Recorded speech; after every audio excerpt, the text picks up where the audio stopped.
மணப்பெண்ணின் பிரத்யேகமான திருமணம் விவாஹா தி சென்னை சில்க்ஸ்.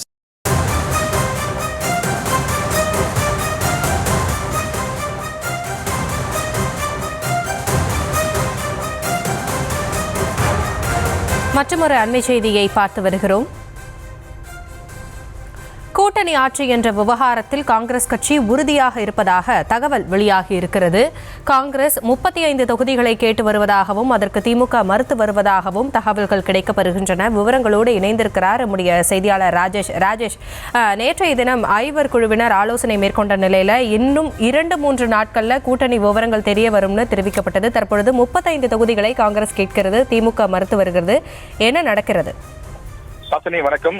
தற்போது நாம் விசாரித்த வரையில காங்கிரஸ் கட்சி இந்த திமுக கூட்டணியை பொறுத்த வரையில தொடர்ந்து அந்த இழுபறி என்பது நீடித்துக் கொண்டிருக்கிறது. காரணம், கடந்த 2021 சட்டமன்ற தேர்தலில் காங்கிரஸ் கட்சி திமுக கூட்டணியிலே 25 இடங்கள் பெற்றிருந்தது. அதில் 18 தொகுதிகளிலே வெற்றி பெற்றிருந்தது. ஆனால் இந்த முறை எங்களுக்கு கூடுதல் சீட்டுகள் வேண்டும், அதாவது குறைந்தது 35 சீட்டுகள் கட்டாயம் வேண்டும் என்று காங்கிரஸ் கேட்பதாக சொல்கிறார்கள். 35 இடங்கள் கொடுக்க முன்வரவில்லை என்றால் கூட்டணி மாறக்கூடிய ஒரு சூழல் இருப்பதாகவும் பேசப்படுவதாக தகவல்கள் கிடைத்திருக்கின்றது. காங்கிரஸ் கட்சியை பொறுத்தவரையிலே சில பேர் புதிதாக வந்திருக்கக்கூடிய நடிகர் விஜயின் தமிழக வெற்றி கழகத்துடன் கூட்டணி அமைக்கலாமா என சிந்தித்து வருவதாக சொல்லப்படுகின்றது. காரணம், விஜய் கட்சிக்கு சென்றால் நமக்கு கூடுதலான சீட்டுகள் கிடைக்கும், வெற்றி வாய்ப்புகளும் கூட இருக்கும் என்று பேசுவதாகவும், திமுக கூட்டணியை பொறுத்தவரையிலே நாம் தொடர்ந்து சட்டமன்ற தேர்தல், நாடாளுமன்ற தேர்தல் இரண்டிலும் அவர்களை வெற்றி பெற வைக்கிறோம், ஆனால் பதிலுக்கு திமுக எந்த பலனையும் கொடுப்பதில்லை என்று காங்கிரஸில் இருக்கக்கூடிய சில முக்கிய தலைவர்கள், நிர்வாகிகள் தொடர்ந்து புலம்பி வருவதாக, தங்களுடைய கருத்துக்களை வெளிப்படுத்தி வருவதாக சொல்கிறார்கள். அதாவது வெறும் சட்டமன்ற உறுப்பினர்கள் கிடைக்கிறார்களே தவிர மற்ற பலன்கள் எதுவும் கிடைப்பதில்லை. உதாரணத்திற்கு வாரியங்கள் எதுவும் கிடைப்பதில்லை, ஆட்சியிலே பங்கு கிடைப்பதில்லை. அதாவது 18 எம்எல்ஏக்கள் இருந்தும் கூட ஒரு 2-3 பேர் கூட அமைச்சரவையில் இடம்பெற முடியவில்லை.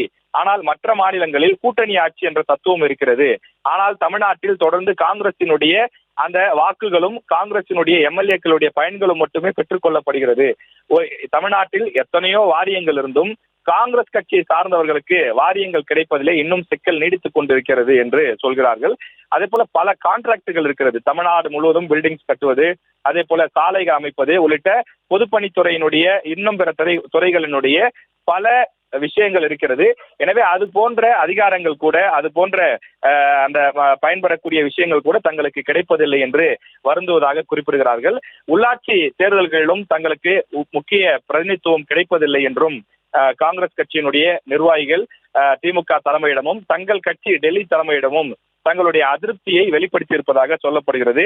எனவே காங்கிரஸ் கட்சிக்கு திமுகவால் பயன் என்பது ஒருபுறம் இருந்தாலும் திமுகவிற்கும் காங்கிரஸ் கட்சியால் பல தொகுதிகளில் பலன் உண்டு. கன்னியாகுமரி, திருநெல்வேலி, கிருஷ்ணகிரி உள்ளிட்ட பல மாவட்டங்களிலே காங்கிரஸ் கட்சியினுடைய செல்வாக்கு இல்லாமல் திமுகவால் வெற்றி பெற்றுவிட முடியுமா?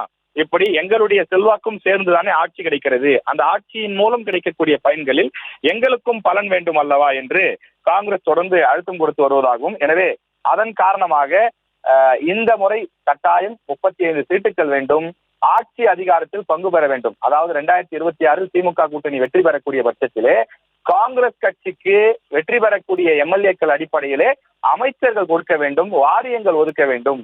பிறகு உள்ளாட்சி, நாடாளுமன்ற தேர்தல், அந்த கதைகளை அப்போது பார்த்துக் கொள்ளலாம். ஆனால் இந்த முறை மற்ற தேர்தல்கள் போல நாம் இறங்கி செல்ல வேண்டாம், இறங்கி வர வேண்டியது திமுக தான் என்று சொல்லிவிட்டதாக சொல்கிறார்கள். ஆனால் திமுகவை பொறுத்தவரையிலே 27 அல்லது 28 இடங்கள் கொடுக்கலாம். கடந்த முறையை விட 2-3 தொகுதிகள் வேண்டுமானால் கூடுதலாக கொடுக்கலாம்.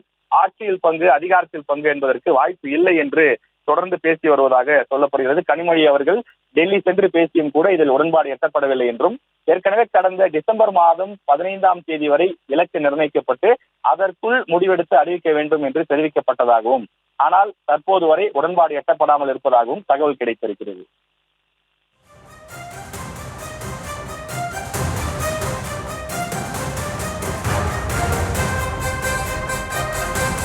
தற்போதைய விவரங்களுக்கு நன்றி ராஜேஷ்.